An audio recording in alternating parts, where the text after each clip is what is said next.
Petite Terre, dans l'archipel de la Guadeloupe, est un paradis de biodiversité. Cette réserve naturelle française abrite une espèce endémique, l'iguane antillais. On en recense 10 000 spécimens, le tiers de sa population mondiale. Mais l'équilibre de cet écosystème est menacé par le tourisme et le changement climatique. Dans le cadre d'un projet européen, un groupe de scientifiques réalise des mesures, observe et protège Petite Terre. L'année dernière, dans le cadre du suivi milieu marin, il y a une colonie de corail Acropora palmata qui a été identifiée. Et cette année, les scientifiques ont décidé d'aller caractériser cette colonie corallienne pour pouvoir mettre en œuvre un suivi dans le temps et voir l'évolution de cette colonie face à la fréquentation et aux impacts potentiels du changement climatique également. Le budget du projet atteint un peu plus d'1 demi-million d'euros, dont environ 70% proviennent de la politique européenne de cohésion.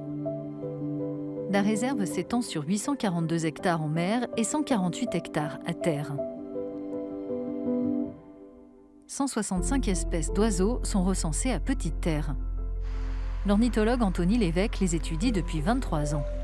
Au cours de ses relevés, il a constaté que certaines espèces comme les tournepierres et les bécasseaux semi-palmés sont en déclin.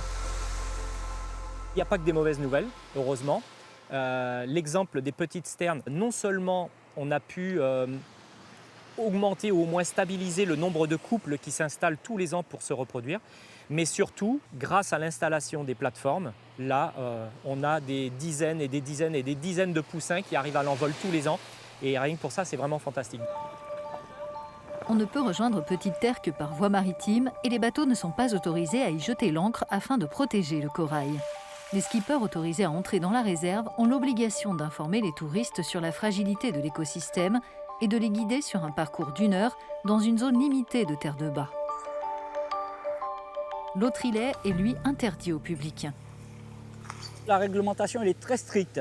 Donc les gens n'ont absolument pas le droit de prélever des choses, quoi que ce soit d'ailleurs. Quand une amende est constatée en police de l'environnement, la personne peut avoir jusqu'à 1 500 € d'amende, opposition au contrôle jusqu'à 75 000 € d'amende. Petite Terre invite ceux qui la visitent à se montrer respectueux et humbles face à la nature.